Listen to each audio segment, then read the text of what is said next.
there's times where ideas are running around in my head, and then you get the straw that breaks the camel's back. That straw for me was an email that I got the other day. And it wasn't the content of the email, it was some of the wording in the email that really triggered a lot for me. And I think it's important to share. It's important for people to understand. It's important for people to know that you're not alone. So one of the paragraph that got me in this email is, you can go to the police, but nobody can help you. Don't forget about the shame. Your life could be ruined. And it brought up a lot of memories for me that are going to be a little emotional. I remember dealing with the police when I was 11 years old, and my father had drunkenly rolled the vehicle that we were in. I remember trying to tell them my father was the one that had been driving. And I remember everybody else in the vehicle covering for him because he'd already been incarcerated for impaired driving. And that was what we were directed to do, was to tell the police that his girlfriend was driving. And I'll never forget the look in his eyes as he stared at me through the back window of the police car and pleading with the officers that they didn't understand how much danger I was in if they let him out of that car. And I also remember the police letting him out of the car because I was the only one with a different story. And they didn't believe me. I remembered trying to tell the police after I got picked up for shoplifting when I was 12, how dangerous it was if they were to drive me home. If they could just phone or anything but drive me home. And I was told that I should have thought about that before I stole things. And so whatever consequences I got, I deserved.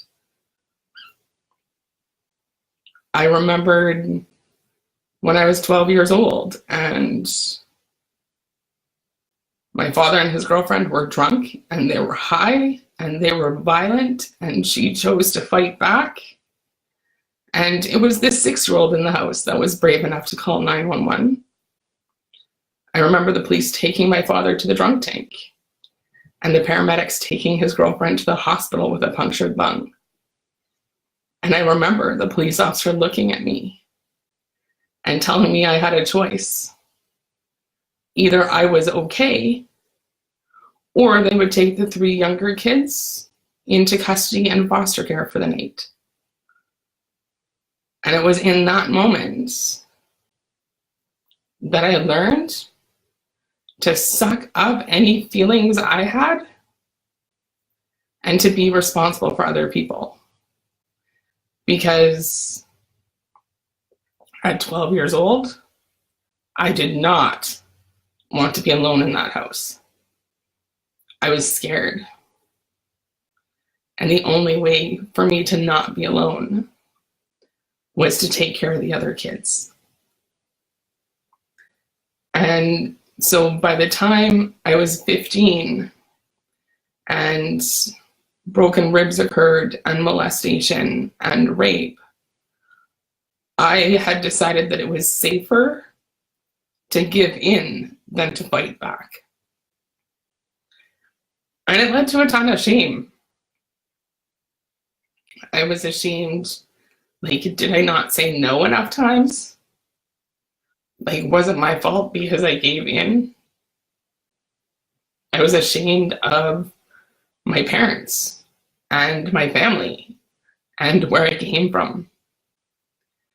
And I decided that the fastest and farthest I could get away from my family, the sooner my life would be better. But I carried so much shame in my past and the things that I was made of, that I didn't ever talk to anybody about it. I swallowed all that. I became the queen of superficial relationships.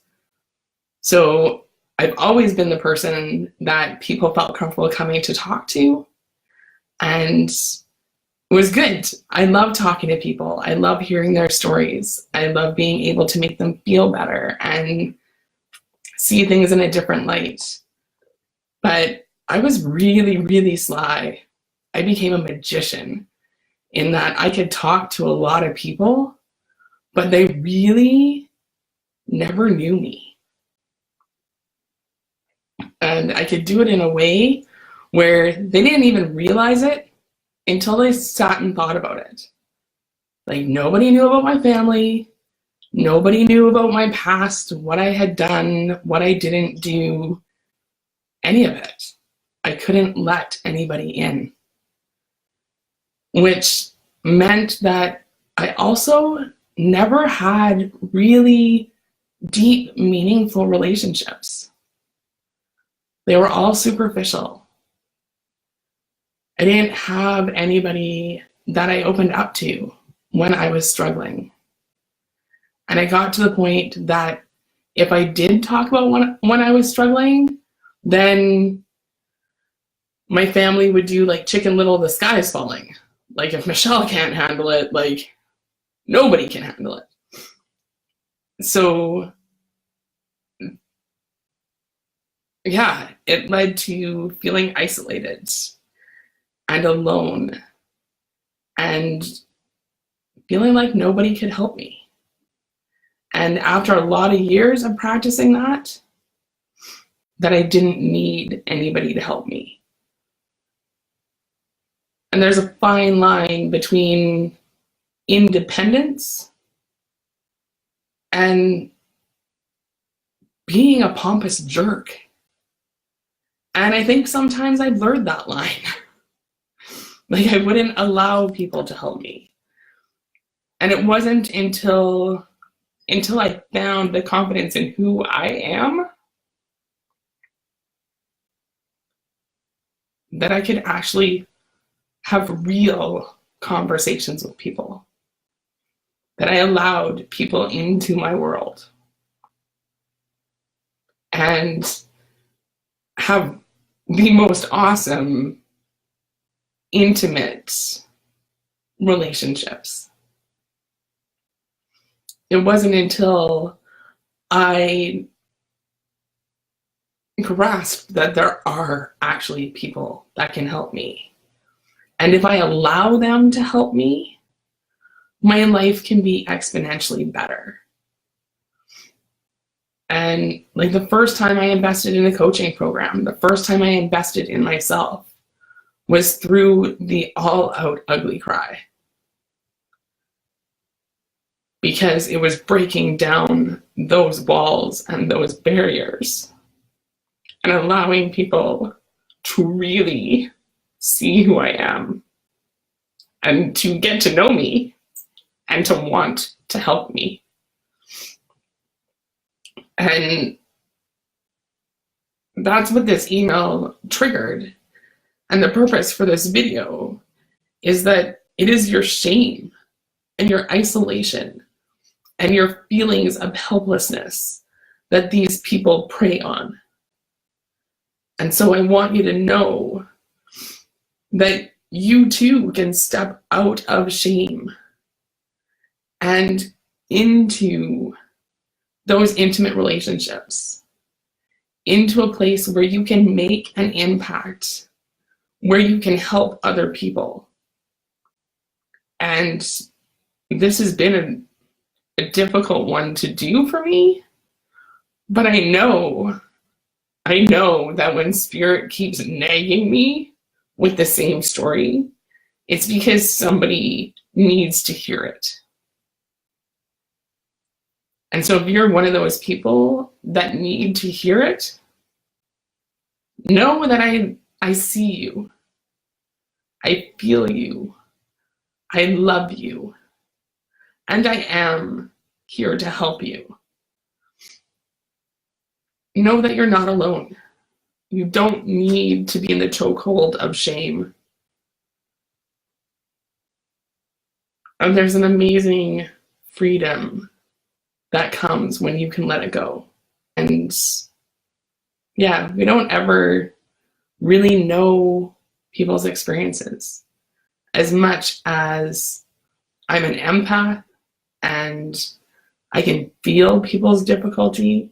I can feel their pain. You probably can too.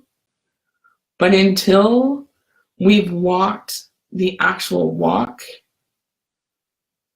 it's difficult to truly grasp how or why somebody does something. And the reality of it is, it's not up to us to know. I believe we are all here. We chose to incarnate into this life to help and to learn. And it's not up to me to decide what somebody else is learning or how it's possibly helping. I hope that the experiences that I went through, that the confidence I now have to be able to share them, I really hope that helps somebody.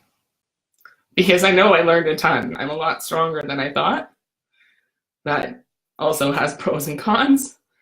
But ultimately, it's to help people, to be able to show you that you can emerge from the darkness and you can have that intimacy and the impact, and together we can make a difference. So I'm going to love you and leave you. Thank you again for being here, and I hope you have a great day.